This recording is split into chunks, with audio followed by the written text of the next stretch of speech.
Көрініп тұр ма экран? Чатқа жазып жіберіңіздер. Жақсы. Онда бірінші бүгінгі емтиханды талдайық. Так. Жалпы өзі қалай болды?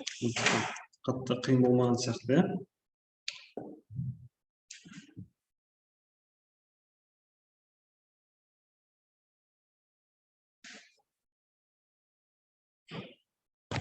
Бірінші есепте бұл оңай, жаңа мен сіздерге түсіндірдім ғой.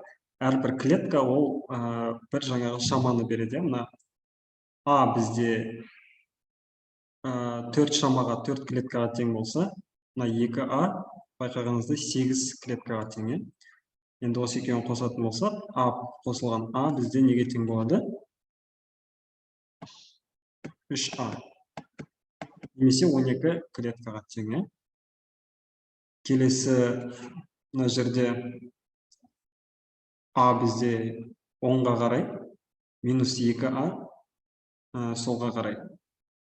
Яғни екеуін қосатын болсақ, А азайтылған 2А бізде минус 2А-ны береді.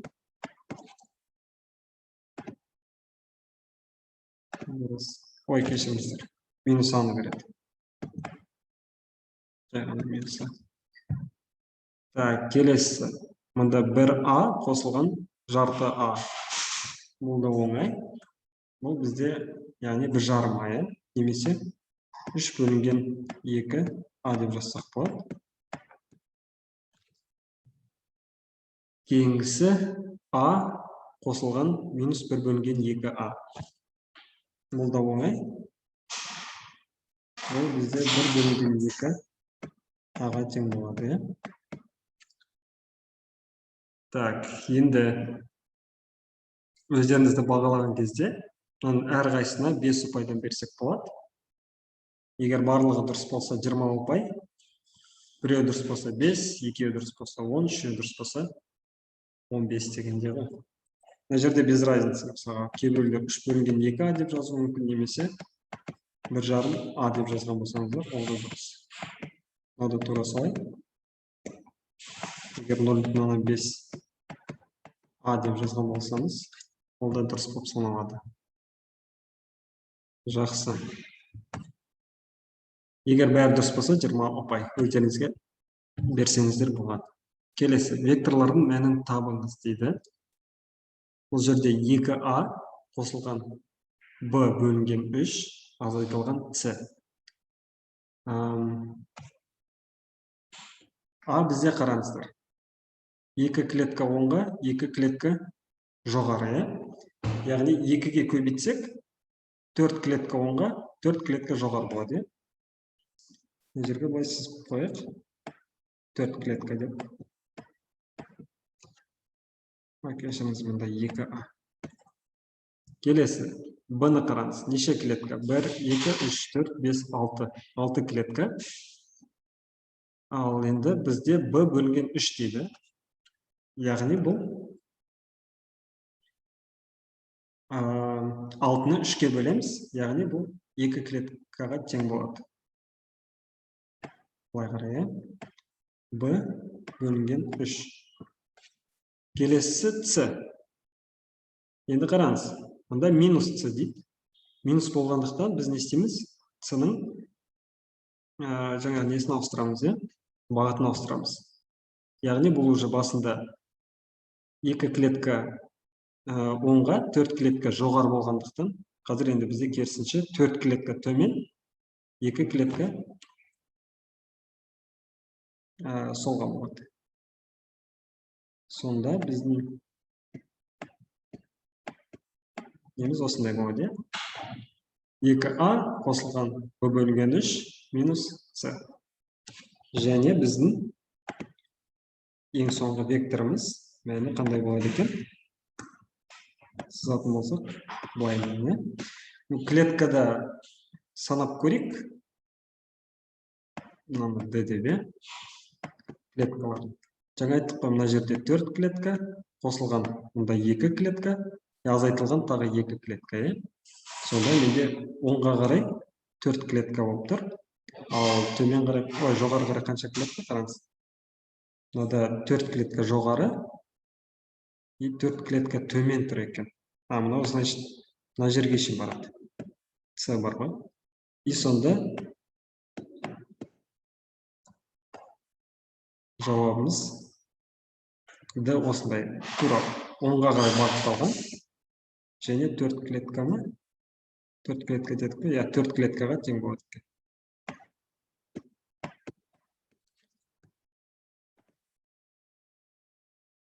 Он бірде 2 шығады дейді. Жарты А шығады дейді. 2 шығады дейді. Жоқ, негізі 4 клетка оңға қарай бағытталған. 4,2 дейді. Сұрақ бар ма? 4 дұрыс.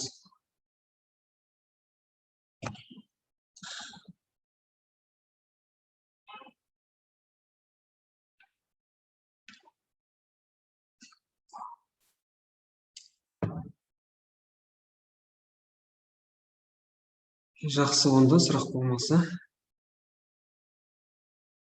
Енді болды. Жауабымыз сонда былай жазсаңыз болады.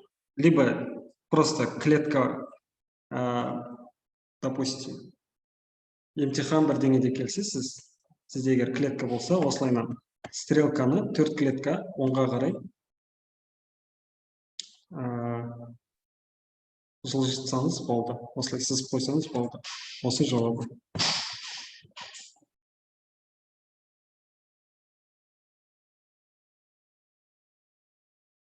Есепті жалпы түсіндіріңізші, бірінші сабаққа кірмеп едім дейді.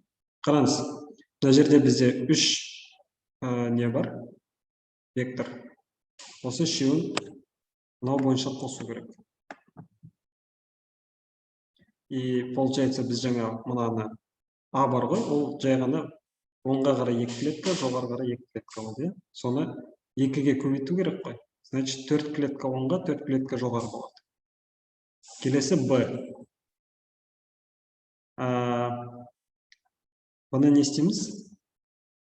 3-ке бөлеміз. В общем, 6 клетка болса, 3-ке бөлген кезде бұл бізде 2 клетканы ғана береді. Мына жерге примерно 2 клетка сызды. Енді минус С. Минус деген бұның бағытын ғана өзгертеміз, былай қарай. Сонда 2 клетка артқа, солға, және 4 клетка төмен. Осылай сыздық. Мына жерге дейін болды. И бізге осы үшеуінен соңында шыққан векторды табу керек. Мына бір D деген. И осы, получается, 4 клеткасы бар, оңға қарай бағытталған вектор шығады. Егер бірінші сабаққа қатыспасаңыз, мен сізге видеоны жібердім. Соны бүгін қайталап қарап көріңіз, кешке қарай. И осы есептерді қайтадан шығарып көріңіз. Жақсы, енді таблицаны толтыр депті. Так. Оны енді оңай болған шығар. Синус 0, 0. Синус 60 бізде түбірасындағы 3 бөлінген 2. Айтпақшы, мына жерде 10 ұпай. Егер осылай дұрыс тапқан болсаңыз, онда өздеріңізге 10 ұпай берсеңіз болады. Келесі косинус 30. Косинус 30 дегеніміз түбірасындағы 3 бөлінген 2. Ал косинус 60 дегеніміз 1 бөлінген 2. Осыған тең. Так, мен сіздерге бағана айттым ғой. Осы синус альфа мен косинус альфаны жаттасаңыз, ары қарай уже тапқан оңай болды. Тангенс альфа дегеніміз ол синус бөлінген косинус. 0-ды 1-ге бөлем, сонда 0-ге тең болады. Ал котангенс альфа деген керісінше косинус бөлінген синус. Яғни 1 бөлінген 0. Ол бізде мынандай болады. Ондай санды 0-ге бөлуге болмайды.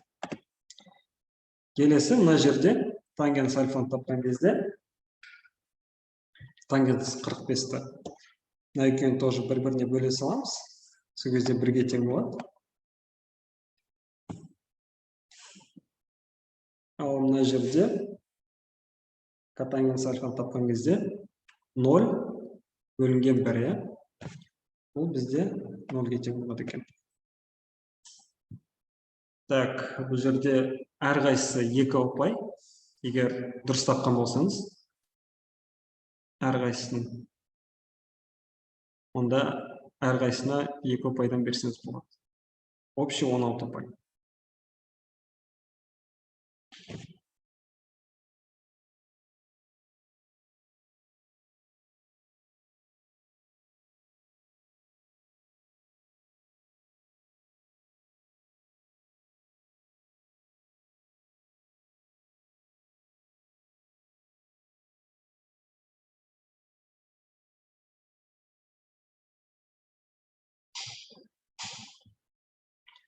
Жақсы, онда ары қарай жылжи берейік.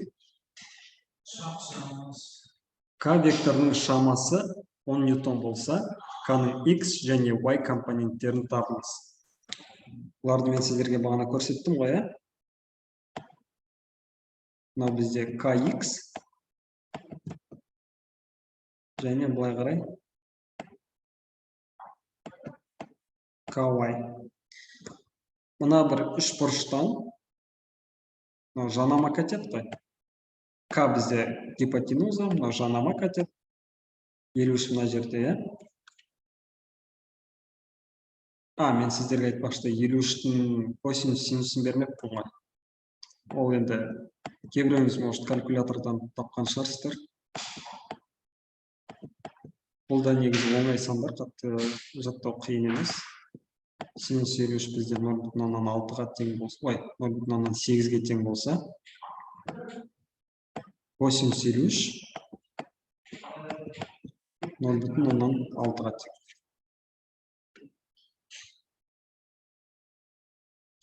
Так, енді бұларды қалай табамыз? KX бізде К көбейтілген косинус 53.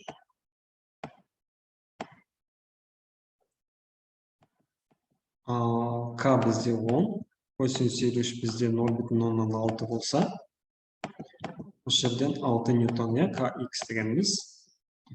Ал KY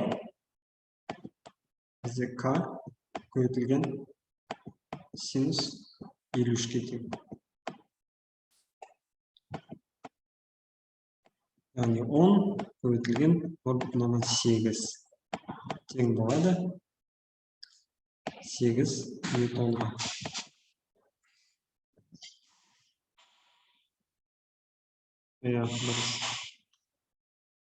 Так, получается, бұны каждыйына 6 ұпайдан берсеңіздер болады. Сонда общий 12 ұпай шығады.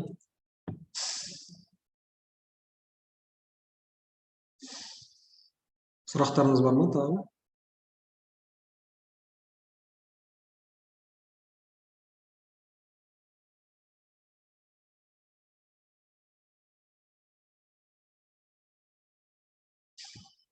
Жақсы, онда сұрақ болмаса, ары қарай жылжи берейік.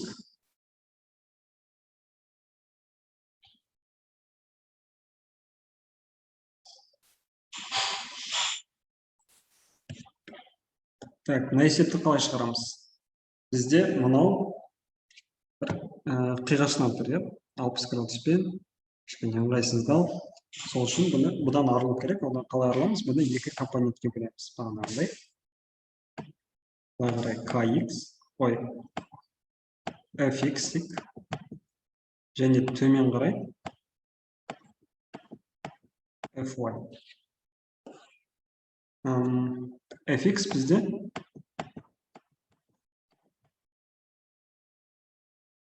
жиырма косинус 60.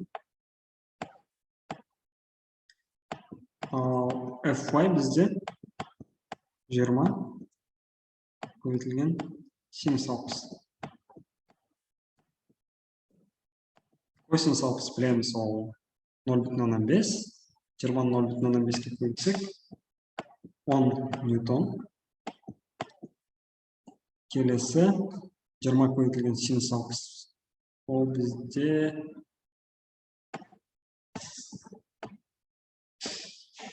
0,866 деп алсақ болады. Сонда бұл 17,132 ньютонға тең. Енді қараңыз, мынау бізде уже кетті. Біз бұны екі компонентке бөліп тастадық. Бұл керек емес уже бізге. X бағытында бізде қандай күштер бар? Тек қана бір күш fx. Бұлай қарай әсер етеді. Ал y бағытында бізде fy бізде төмен және мына 10 ньютонымыз бар, жоғары. Екеуін қоссақ, бізде бағыттары әртүрлі болғандықтан бір-бірінен азайтылады. Және бұл бізде 7,132-ге тең болады. fx-іміз бізде 10. Енді осы жерден Пифагор теоремасын қолданып шығарамыз.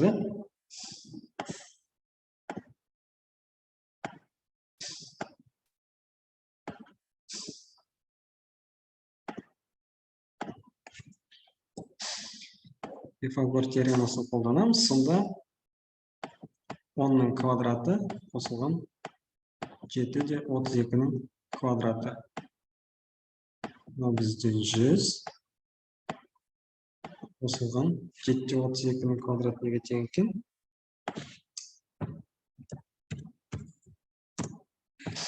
53,58 екен.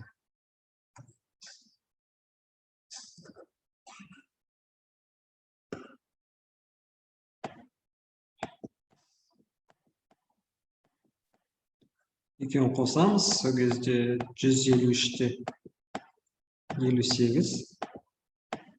Ол бізде f ортақтың квадраты. Осы жерден f ортақты тауып аламыз.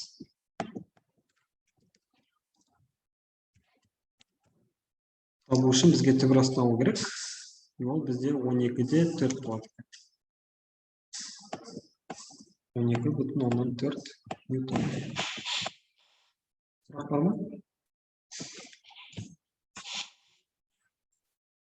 Дұрыс. Молодцы, шарттығында бары.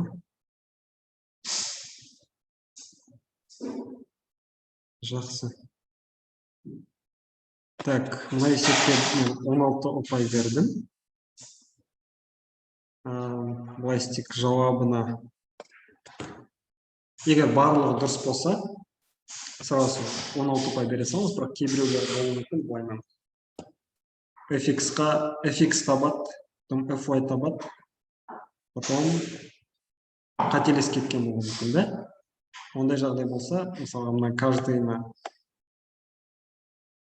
қаншадан берсек? 5 ұпайдан берейік. 5 ұпай. И соңында егер жауабын дұрыс тапқан болса, 6 ұпай береміз. Олимпиадада солай болады да көбінде.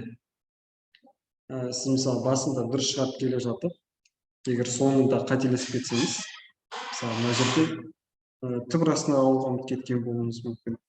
Ондай болса сізге бүкіл есепке 0 қоймайды. Естиді? Бастапқыда мысалы мынаған 5 ұпай болса, мынау дұрыс болса 5 ұпай береді. Потом мынаған 5 ұпай береді. И мына жерден уже 2-3 ұпай беру мүмкін. Солай болады да? Сол үшін, егер олимпиадада даже есепті шығара алмаймын ау деп ойласаңыз, ең болмаса бірдеңе жазған дұрыс болады. Формулалар жазып, басын дұрыс жасап деген сияқты. Самый базовый заттарды дұрыс жасасаңыз, соның өзіне сізге ұпай беріледі. Жақсы, егер сұрақ болмаса, ары қарай жылжи берейік. Пифагор теоремасын қолданып есептеңіз дейді. Бұл жерде бәрін жазып отырмай-ақ қояйын, иә? Біріншісі 13 болады. Так, екіншісі 4 болады. Үшіншісі 80 болады. Сұрақтарыңыз бар ма?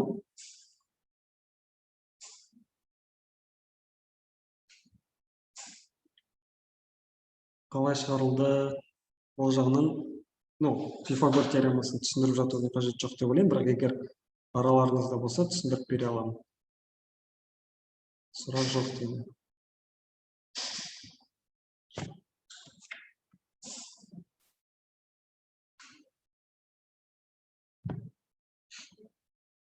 Жақсы. Онда 7-ші есепке келейік. Мына жерде бізде әрқайсысы 2 ұпайдан, егер бәрі дұрыс болса, өзіңізге 6 ұпай берсеңіз болады. Енді мына жерде біз векторлардың қосындысын табу керекпіз.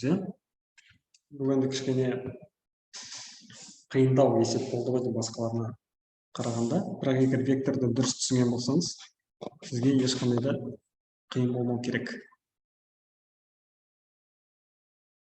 Так, мына жерде жазып тұр, әрқайсысы 45 градуста. То есть, мына жер 45, мына жер 45. Сонда бізге мынаның 2 компонентін табу керек.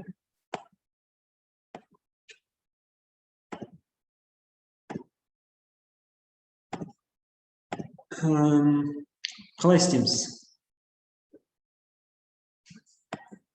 Мынау әрқайсының компоненттері бізде. Так, оны алып тастай аласыз ба? Қанатұлы.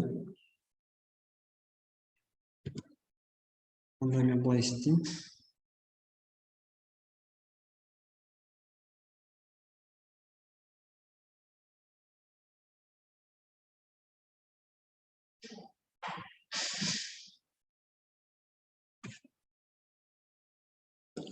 Және бұлар неге тең болады?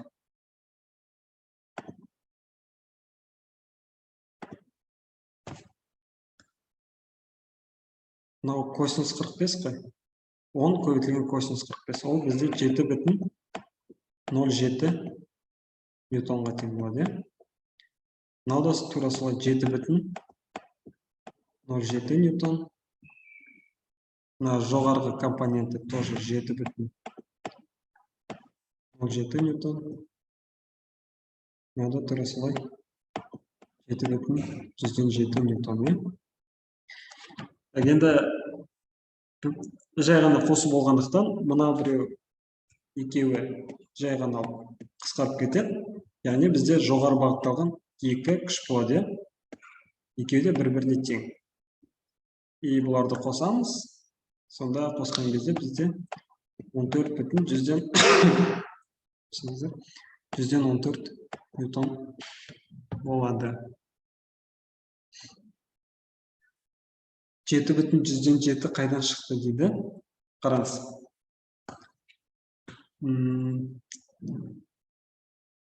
Бізде күш былай қарайға 10 ньютон. Мына жер Fx. Мына жер 45. Fx бізде неге тең? 10 ньютон. Көбейтілген косинус 45. Ал косинус 45 дегеніміз ол түбір астындағы 2 бөлінген 2. Түбір астындағы 2 бөлінген 2-ні мен былай жазсам болады. 10 көбейтілген түбір астындағы 2 бөлінген 2. Калькулятормен есептеп көрсеңіз болады өзіңіз. Ол бізде 0,707 осыған тең. И осы көбейтем. Сол кезде менде 7,7 ньютон шығады. Осылай. Ағай 20 болады ғой дейді. Жоқ, 20 болмайды. Қалай 20 болады? Егер екеуінің бағыты бірдей болса, иә, 20 болатын еді. Біз ондай есептерді шығардық, бірақ векторларда бағыты өте жоғары, өте үлкен роль ойнайды. Мысалға, қарама-қарсы болса, жаңағындай бағыттар, онда олар жойылып кетеді деген сияқты ғой. Мына жерде уже бір углдармен, сол үшін басқаша болады. Жақсы. Келесі бізде уже былай қарай 10 ньютон, мынау солға қарай 10 ньютондай. Бұны қалай шығарамыз? Тура бағанағы екі компонентке бөлем. 7,07 ғой. Бұны түсіндіріп жатудың қажеті жоқ шығар, қалай шыққан? Жаңа ғана түсіндірдім. Жоғары қарай 7,07. И бізде солға қарай бір күш бар. 10 ньютон.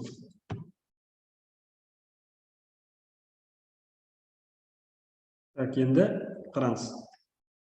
X бағытында бізде екі күш бар. Біреу оңға, біреу солға. Яғни солғы күші солға қарай бағытталатын болады, және ол үш емес, 2,93-ке тең болады. Ал жоғары қарай бізде бір-ақ күш, ол қала береді. И ол бізде 7,07 ньютон. И осы жерден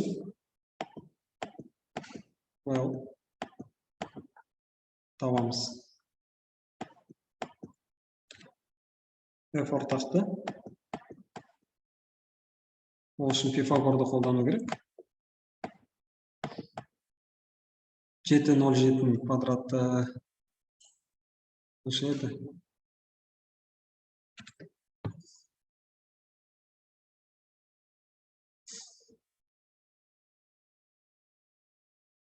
50 бола ма?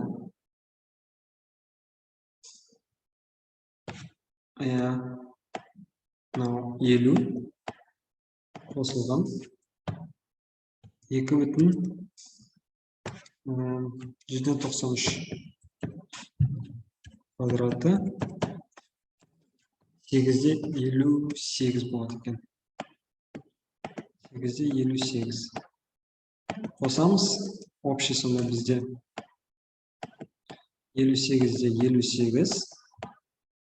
Түбірасын алсақ, F ортағымыз бізде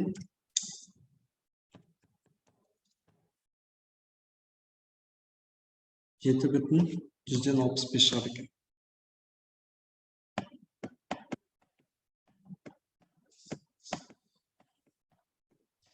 7,165 ньютон.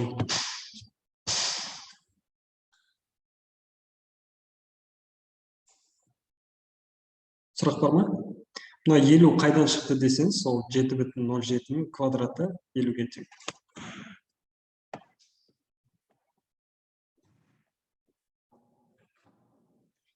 Ал мынау мынаның квадраты.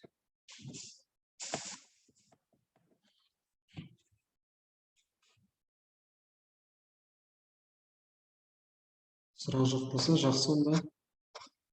Жол жіберейік ары қарай. Соңғы екі есеп.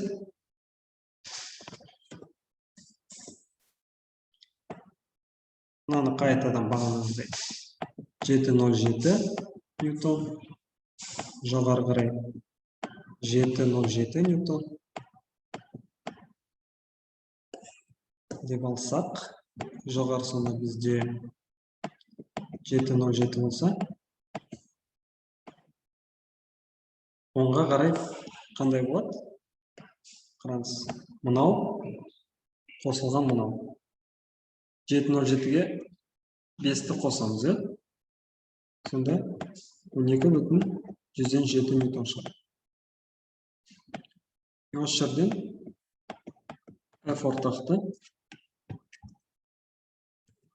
калькулятормен табуға болады.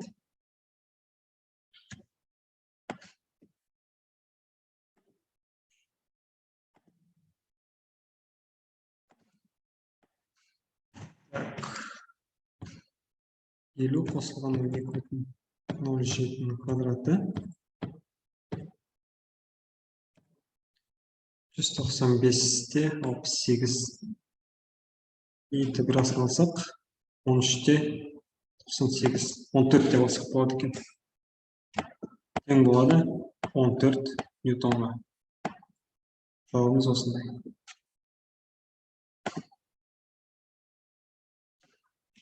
4 или 54 қалай шығады?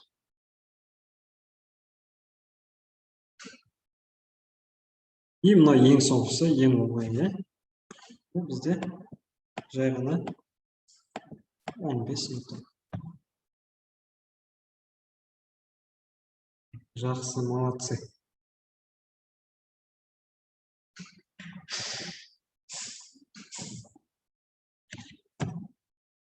Мен ішінде 54 шығып кеткен.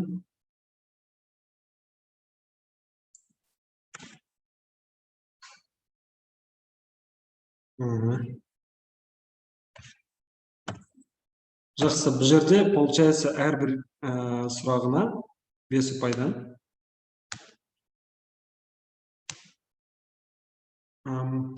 Егер сізде тек қана жауабы ғана дұрыс шығып, бірақ бағыты дұрыс болмаса, жауабына 3 ұпай беру керек. Бағытын көрсетпесеңіз, онда 2 ұпайды алып тастау керек. Түсінікті ғой, иә? То есть, жаңағы вектордың бағыты өте маңызды. Барлық балл 100%. Үшіншісінде 14 плюс 10 деп шығарамыз ба? Шығармаймыз ба? Үшіншісінде.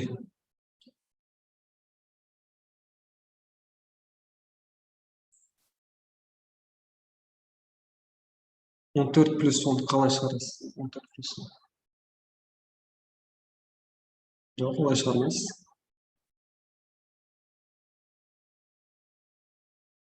Давайте былай істейік, санаңызда барлықтарыңыз жазып шығыңызшы, қанша балл алғандарыңыз.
Так, 95, 97, 90, 95, 93, 100 дейді. Молодцы, жақсы алыпсыздар. Аяулым, сіз былай істесеңіз дұрыс болар еді. Келесі, қазір емес, келесі сабаққа өз атыңызды жазып қойсаңыз. Жақсы ма?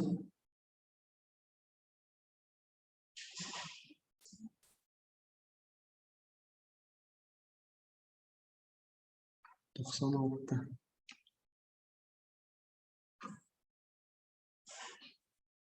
Жақсы.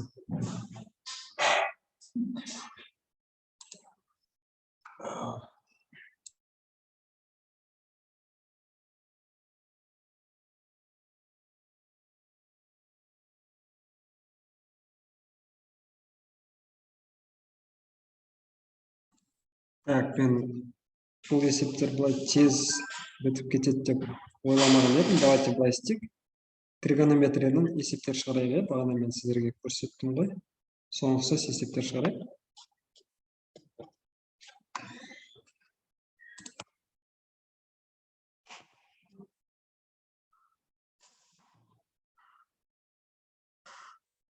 Общий, no barring, no for, time to z different. Бекзат, мен сіз түсінген жоқпын.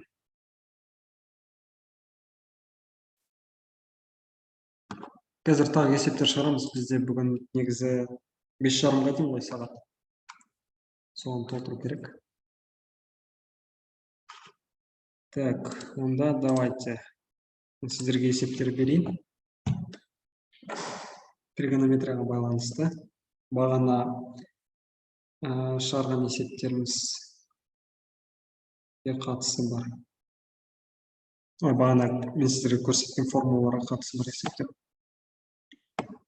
Косинус альфа бөлінген 2 неге тең болады? Мына қалай тапсаңыздар болады, қалай ойлайсыздар? Ойланып қойыңыздар. 2 минут. Егер жауабын жазсаңыздар, вообще жақсы болар еді.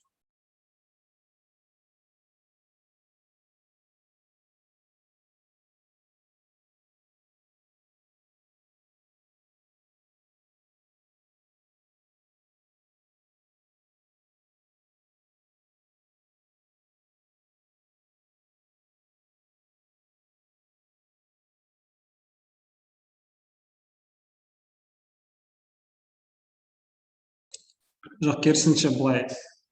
Альфаны, жауабында альфа бар деп алу керек. Альфа бөлінген 2 емес, тек қана альфа болу керек жауабы.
Сұрақ мынандай, косинус альфа бөлінген 2 неге тең?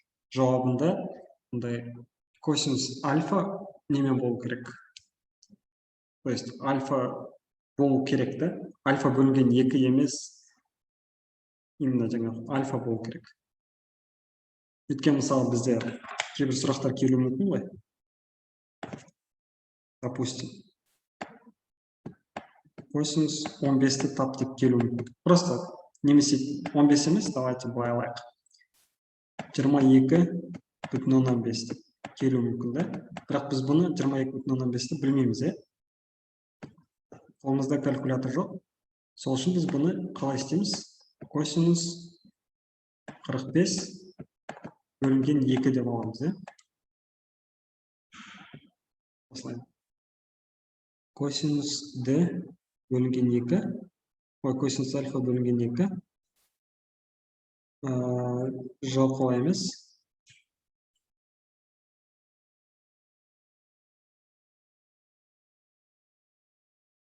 Так, давайте мен көрсетіп жіберемін бұны қалай шығару керек екенін, чтобы бір понятие болу үшін, бұл кішкене қиындау болған сияқты.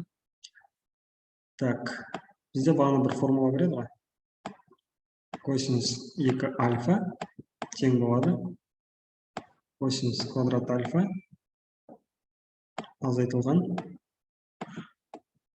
синус квадрат альфа. Осыны қолданамыз, только мына жерде давайте синус квадрат альфа емес, ана бір формуланы қолданайық. 1 тең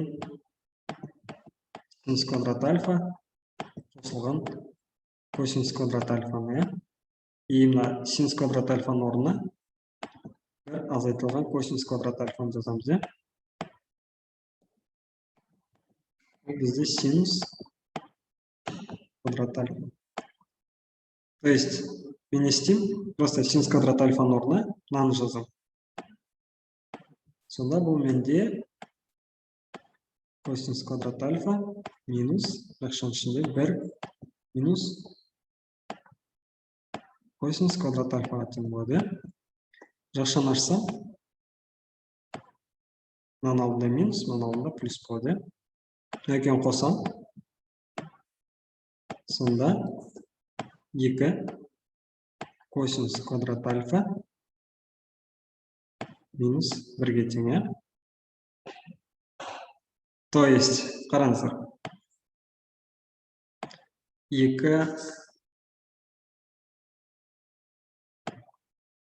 косинус квадрат альфа минус 1 менде косинус 2 альфаға тең. Мына жерден косинус альфаны бір жақ шетіне қалдырайын. Косинус квадрат альфа тең болады. 1-ді мына жаққа өткізем, сонда косинус 2 альфа плюс 1 и 2-ні өткізген кезде бөлінген 2 болады. Осындай ғой.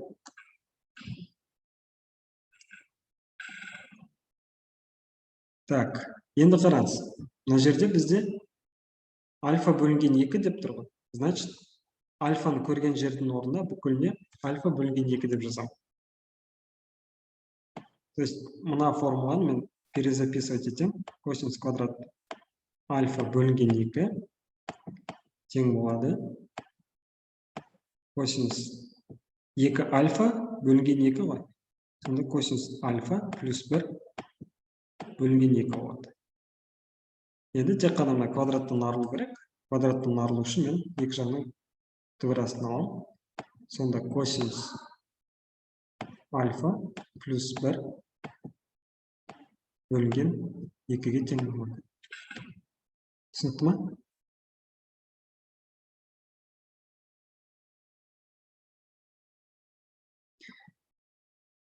Неге 45 бөлінген 2 басқа сандарды қоюға болмайды дейді. Негізі 45 бөлінген 2 ол жай ғана пример ретінде естедім.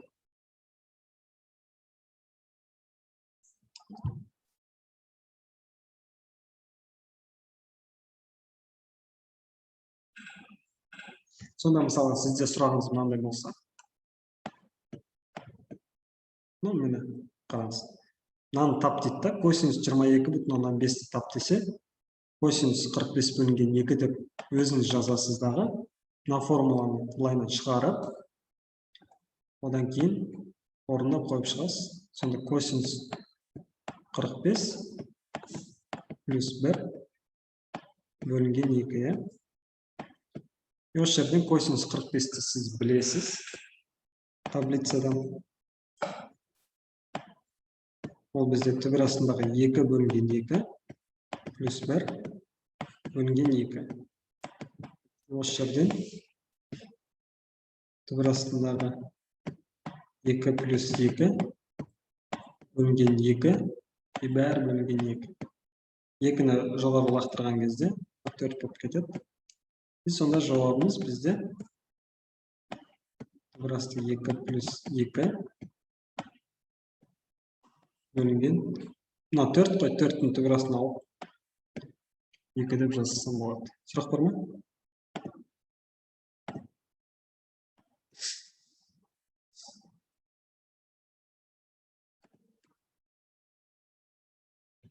Жақсы, бұл негізі кішкене қиындау сұрақ болды негізі.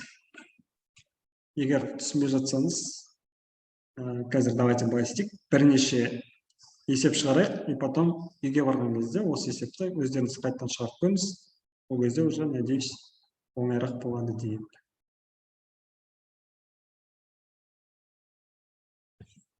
Жақсы, онда келесі есепті жазайын.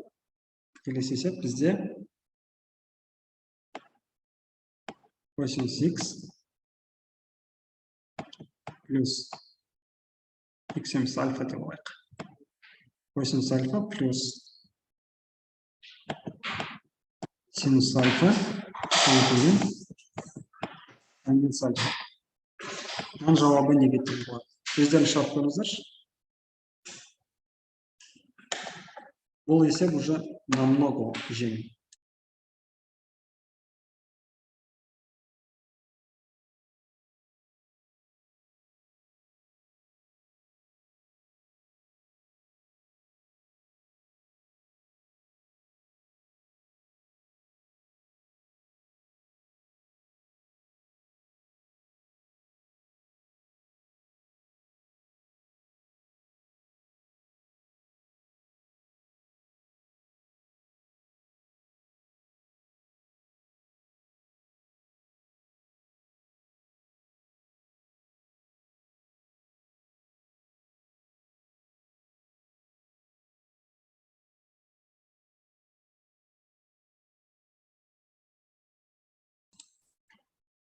Әділет я дұрыссыздық.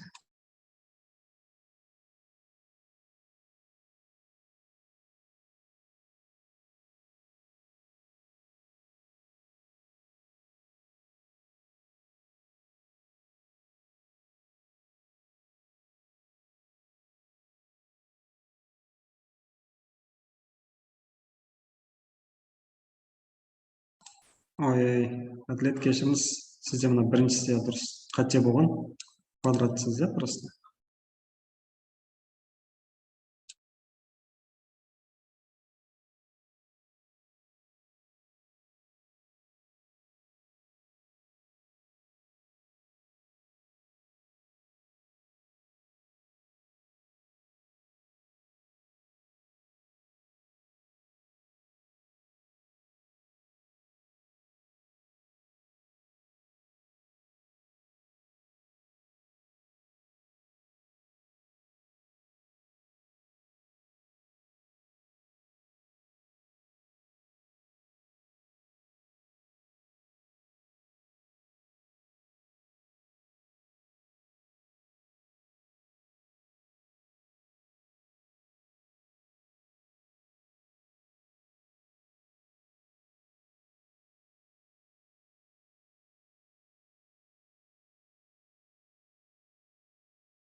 Жақсы, онда балалардың көбісі шығарды. Шығарылмағандарға көрсетіп жіберейік. Косинус альфа плюс синус альфа. Тангенс альфаны бөліп жазамыз, иә? Тангенс альфа дегеніміз бізде синус альфа бөлінген косинус альфаға. Осы жерден ортақ бөлімге келтіреміз. Бұл жерде косинус альфаға көбейтсек тең болады. Косинус квадрат альфа қосылған мына жерде синус квадрат альфа, иә, бір-біріне көбейтсек. Синус квадрат альфа бөлінген косинус альфа. И осы жерден косинус квадрат альфа қосылған синус квадрат альфа бізде бірге тең, яғни 1 бөлінген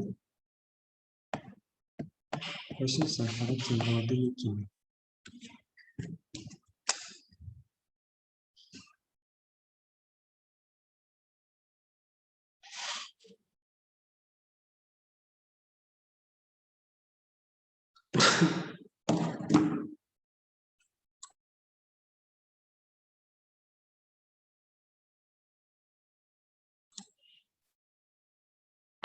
Жақсы, онда келесі есепті берейін. Котангенс альфаның квадраты бөлінген 1 минус синус квадрат альфа. Неге тең болады?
Бір бөлінген синус квадрат альфа дейді, біреуде дұрыс сияқты.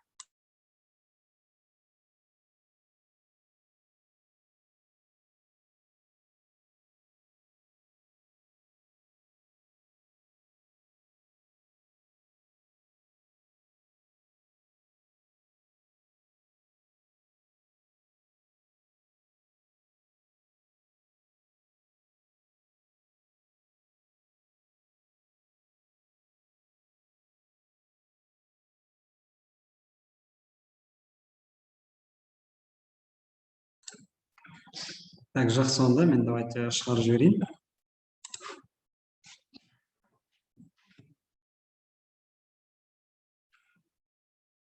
Так, бұнда бізде котангенс квадрат альфа дейді.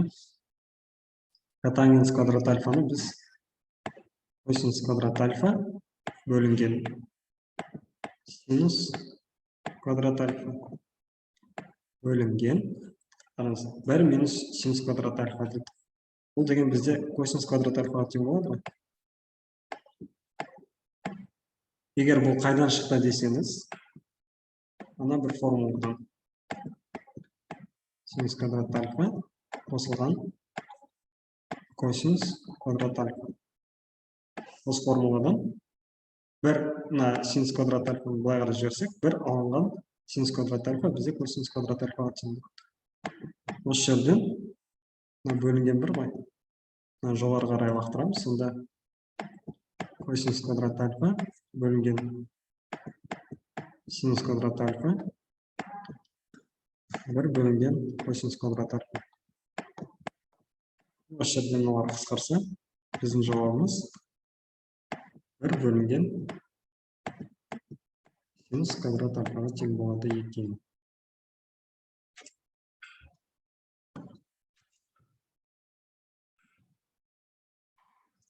Так, жақсы, онда сұрақ болса сұрақтарын қоя беріңіз, мен келесі есеп жаза берейін.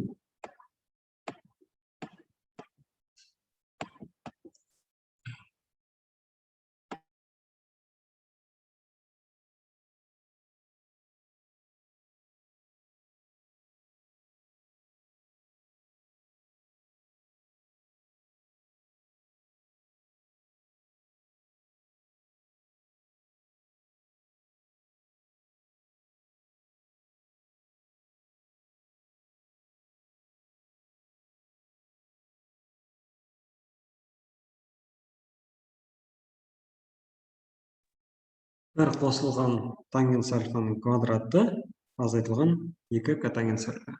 Неге тең болады екен?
Так, что-то ешкім шығара алмады ма? Давайте мен көрсетіп жіберейін. Алдымен не істейміз? Мына жақшаны ашайық.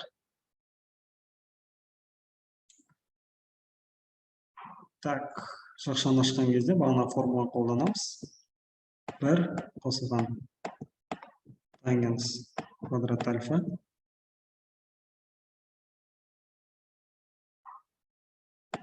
қосылған 2 тангенс альфа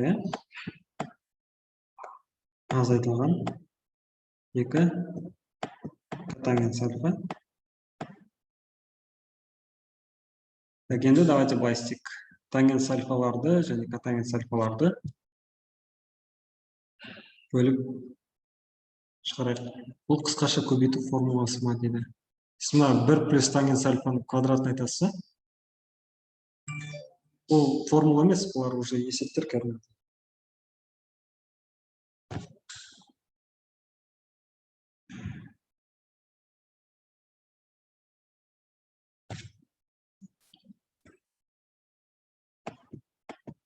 Осы жерден 1 плюс тангенс квадрат альфа дегеніміз ол синус квадрат альфа бөлінген косинус квадрат альфа плюс, давайте былай істейік. Мыналарды тоже солай жасасақ. Синус альфа бөлінген косинус альфа минус, екісі бар, 2 көбейтілген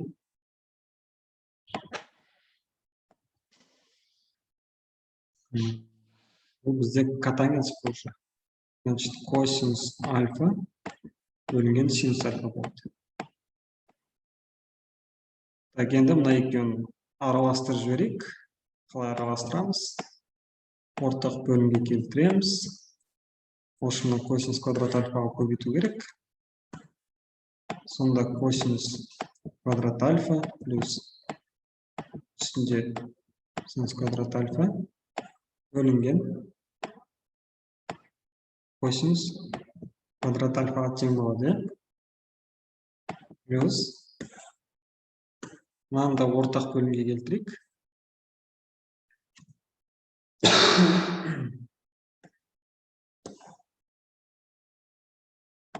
Екіні жақшаның сыртына шығарайық. Астында бізде косинус альфа көбейтілген синус альфа болады. Мынаған біз синус альфаға көбейтуіміз керек. Ортақ бөлімге келтіру үшін мынаны косинус альфаға көбейтуіміз керек. Сонда бізде үстінде синус квадрат альфа минус косинус квадрат альфа болады. Так, енді қалай істейміз? Мынау біз білеміз неге тең болатынын. Дұрыс қой? Бірге тең болады. Бір бөлінген косинус квадрат альфа.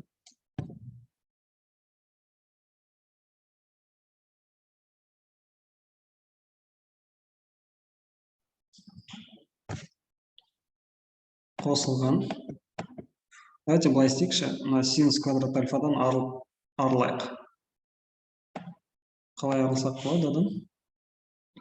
Оның орнына 1 минус косинус квадрат альфаны жазсақ болады. Минус косинус квадрат альфа бөлінген косинус альфа көбейтілген синус альфа.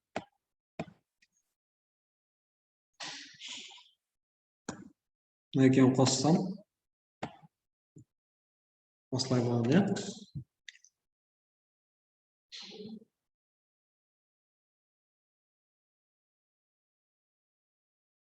Мен ешқайда қателескен жоқпын ба?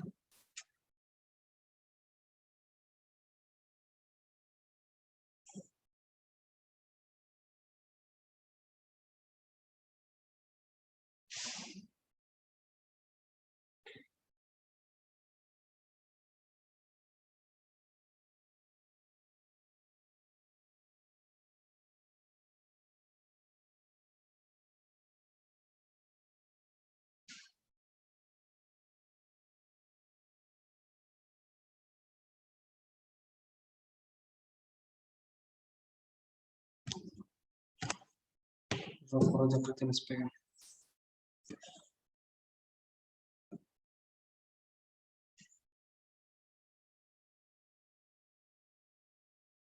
И ары қарай 1 бөлінген косинус квадрат альфа косинус 2 альфа неге 2 рет жаздыңыз дейді.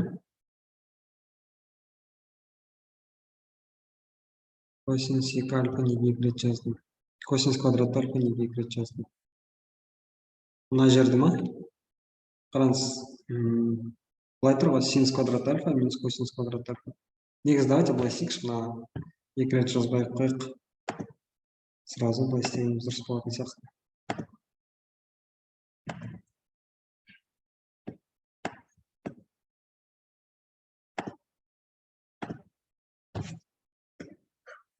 Синус квадрат альфа минус косинус квадрат альфа бізде неге тең болады? Минус косинус 2 альфаға тең болады.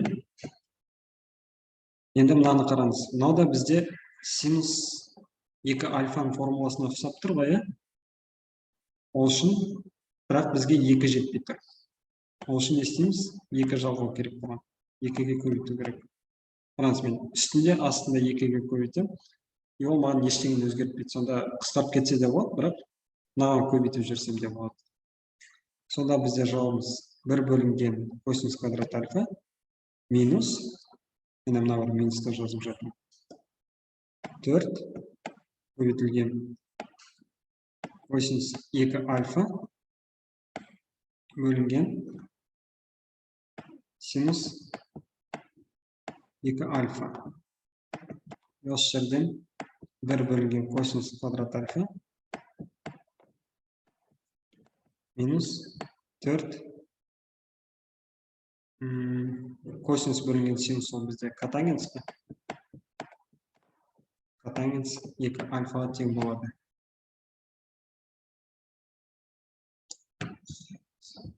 Сұрақ бар ма тағы? Негізімен мына жерде берілуінде кішкене накосячил мынау. Негізі тангенс екен да? Котангенс емес пе? Тангенс деп жүр. Тангенстен оны котангенс деп жүр. Сол үшін осындай кішкене ұсқынсыздау ответ шықты да.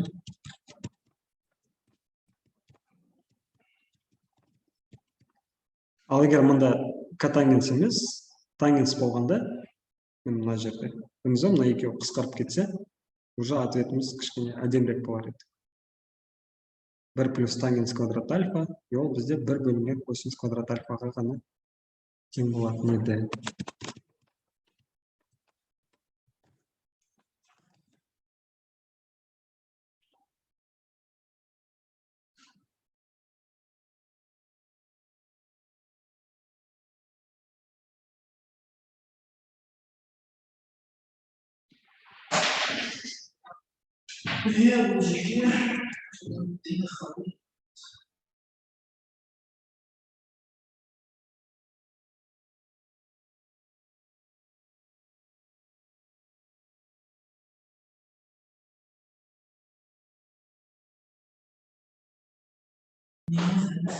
Так, давайте адресов жарайық.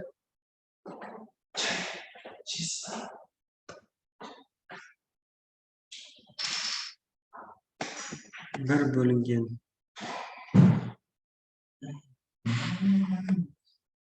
косинус альфа көбейтілген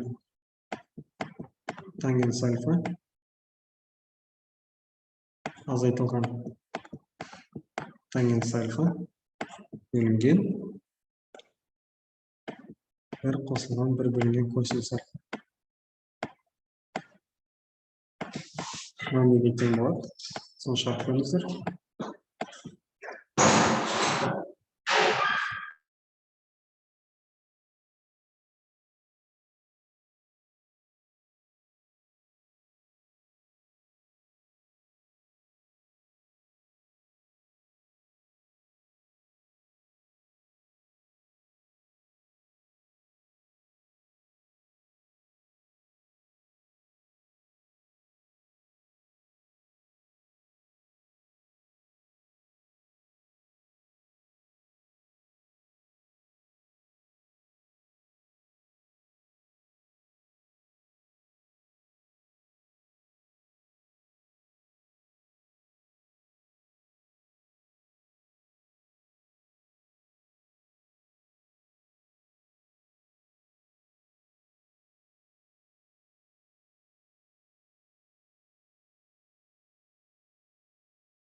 Мына есептер сіздерге қиын болып кетті ма, или қалай?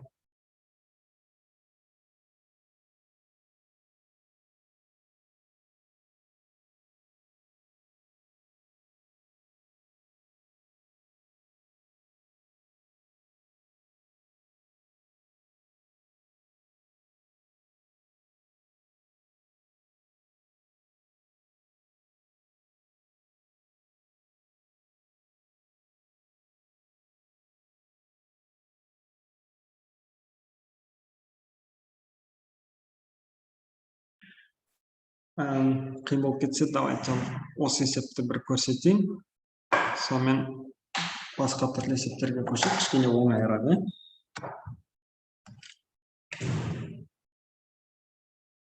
Так, қараңыз, 1 бөлінген косинус альфа көбейтілген тангенс альфа. Бұны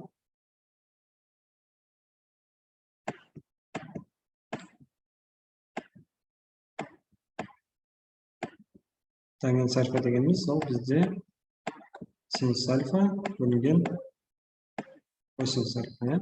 Алар қысқарып кетеді. Сонда просто 1 бөлінген синус альфа қалады. Бөлінген.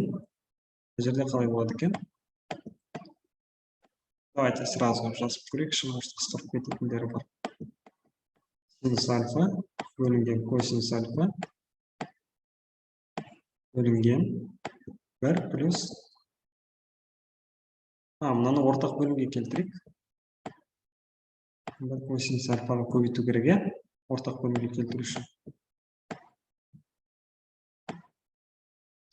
Плюс 1 бөлінген косинус альфа. Мына жерде мына екеуі қысқарып кетеді. Сонда бізге не қалады? 1 бөлінген синус альфа азайтылған синус альфа бөлінген 1 плюс косинус альфа.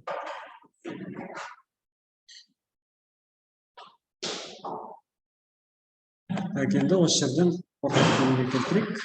1 плюс да синус альфаға көбейтеміз. Сонда 1 плюс косинус альфа минус синус квадрат альфа бөлінген синус альфа көбейтілген 1 плюс косинус альфа. Енді қараңыз, 1 минус синус квадрат альфа. Ол неге тең? 1 минус синус квадрат альфа дегеніміз бізде білеміз, косинус квадрат альфаға тең. Және мұнда плюс косинус альфамыз бар. Бөлінген синус альфа көбейтілген 1 плюс косинус альфа.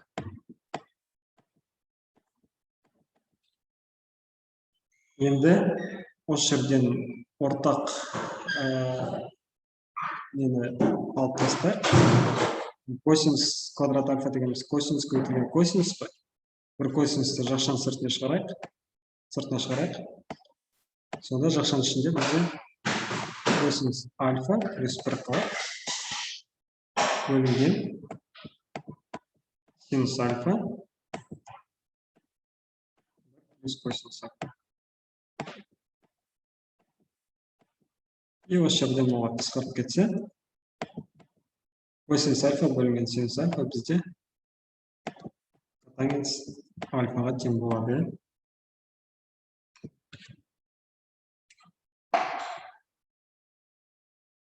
Жарайды, жақсы, мына есептер егер қиын болып кетсе, онда түсінем. Бұл даже 10-11 сыныптардың көбісі шығара бермейді бұндай есептер. Сол үшін сіздерге оңай есепті көрсетіп жіберейін. Мысалы, кейбір есептерде бұлай болады. Косинус альфа болады 3 бөлінген 5-ке дейді. Енді бізге осыған байланысты синус альфа неге тең? Соны табу керек. Бұндай есептерді қалай шығарамыз? Қараңыздар. Бұл есеп шығару үшін бізге үшбұрыш сызу керек.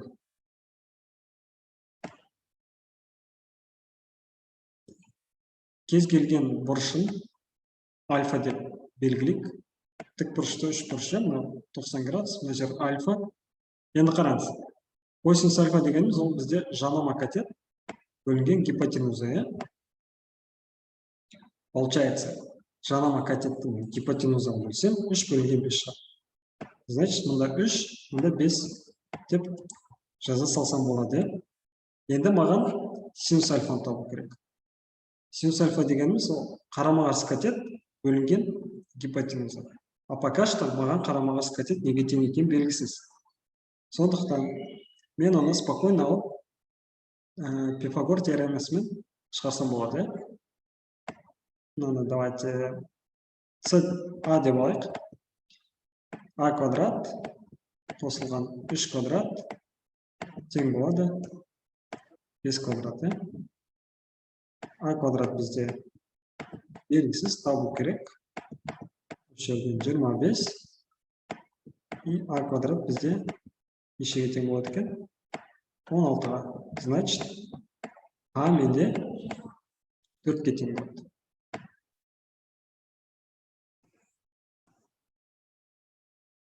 Значит, енді осы жерден синус альфаны табу оңай болады.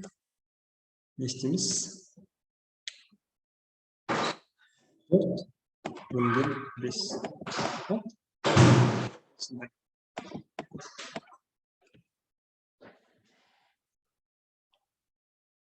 Дұрыс жауапсыз, әділет. Так, енді осыған ұқсас тағы да есептеп көрейін.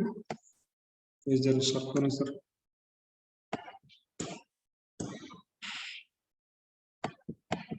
Тангенс альфа 3-ке тең болса, косинус альфа неге тең?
Ал жақсы, давайте мен шығарып көрсетейін. Тура бағанағындай үш бұрыш сызамыз. Кез келген бұрышын альфа деп аламын. Мына жер менде 90 градус, иә. Тангенс альфа менде неге тең дейді? 3-ке. Тангенс альфа дегеніміз альфа қарама қарсы тұрған катет бөлінген жанама катет, иә. Яғни мынау менде 3 болса, мынау менде 1-ге тең. Значит, мына жерде Пифагор теоремасын қолданып отырып, мен тауып аламын. Ол менде түбірасты 10-ға тең. И мына косинус альфаны табу үшін мен жанама катетті не істеймін? Гипотенузаға бөлемін. Сонда косинус альфа менде 1 бөлінген түбірастындағы 10-ға тең болады екен.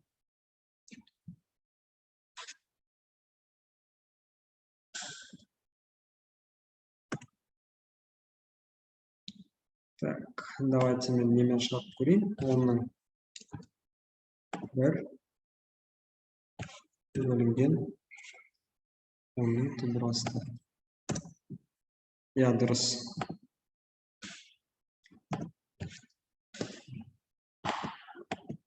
0,316 деп алсаңыз болады. 3-2 деп алсаңыз болады. Без разницы.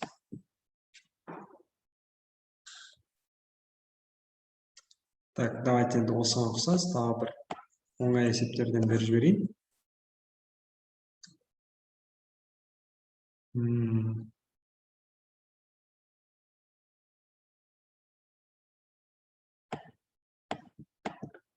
Котангенс альфа егер менде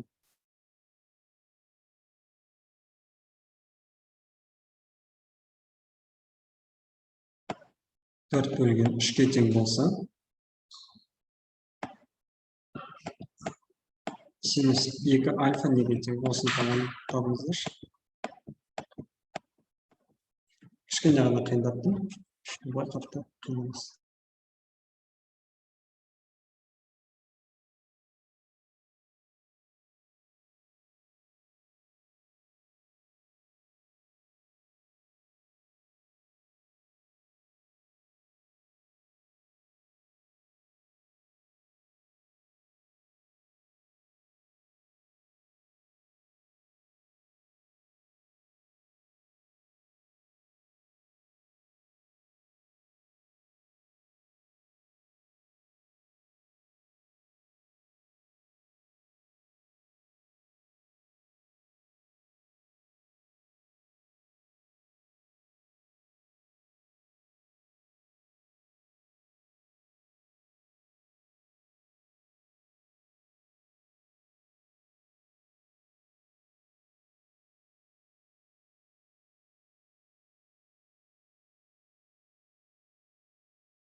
Жоқ, квадрат емес 2. 2 альфа.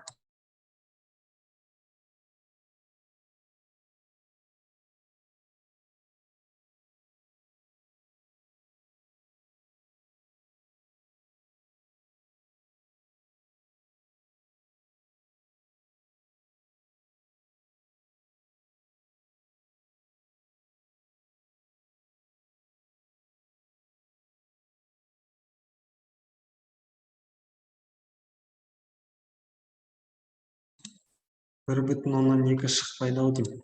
Өйткені синуста да, косинуста да бірден аспайды мәндер ешқашан.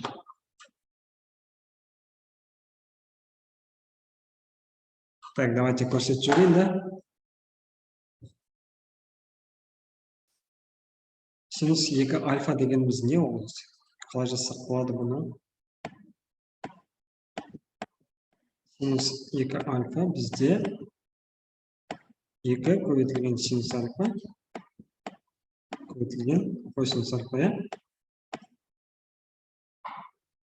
Так, менде котангенс альфа бар, бірақ синус альфа мен косинус альфа жоқ. Оны мен бағанағы үшбұрышты сызу арқылы тауып алсам болады. Любой жерге альфаны белгілеймін. Мына жеріміз 90 градус. Котангенс альфа 4 бөлінген 3 дейді. Яғни жанама катет бөлінген қарама-қарсы катет, иә? Значит, 4, мына 3. Ал мынау ше, бұл менде Пифагор теоремасымен 5-ке тең болады. Так, енді осы жерден синус альфа менде қарама-қарсы катет бөлінген гипотенуза, ол 3 бөлінген 5. Ал косинус альфа 4 бөлінген 5, иә? То есть жанама катет бөлінген гипотенуза. Орындарына қойайын. Сонда 2 көбейтілген 3 бөлінген 5 көбейтілген 4 бөлінген 5. Сонда бізде 6 көбейтілген 4 24 бөлінген 25. Яғни 0,96-ға тең болады екен. Сұрақтарыңыз бар ма?